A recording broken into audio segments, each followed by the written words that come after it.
मान लीजिए आप 1000 के बंडल को गिन रहे हैं, दिस इज अमेजिंग।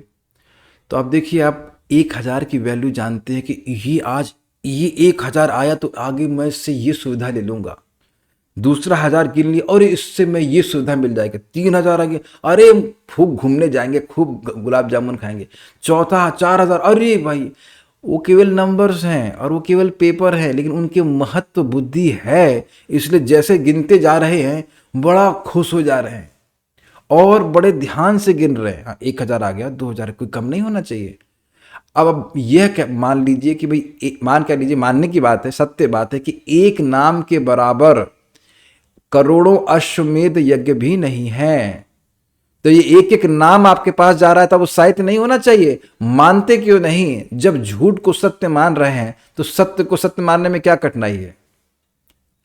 अब मेरी बात समझ पा रहे होंगे, क्योंकि 1000 रुपए के नोट की वैल्यू मानते हैं, इसमें है कुछ नहीं, मानते हैं, इसलिए उसको बड़े संजो कर रखते हैं, संभाल के रखते हैं, गिनते हैं बढ़िया से। तो सोचिए, शास्त्र की बात मान करके अगर सोचते कि मैं भगवान का नाम उच्चारण कर रहा हूं, इससे तो मुझे हमेशा हमेशा के लिए कृष्ण के धाम में, श्री श्री राधा कृष्ण के धाम में रहने की सुविधा मिलेगी। What you will think about it तपस्या, कि कैसा लग रहा है कैसा नहीं लग रहा है। अगर मैं बोलूं कि 1,00,000 रुपए गिनना है, वो सब आपके अकाउंट में जाएंगे, तो कोई इसमें परिश्रम नहीं होगा।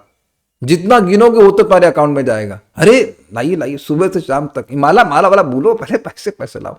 लेकिन क्या इनमें से 1 रुपया भी आप अगले जन्म में लेके जा सकते हैं? और इसी जन्म में इस पैसे ने क्या क्या क्या सुख दे दिया? सुविधा दी है लेकिन सुख नहीं दी है। Think about it, I mean it's amazing.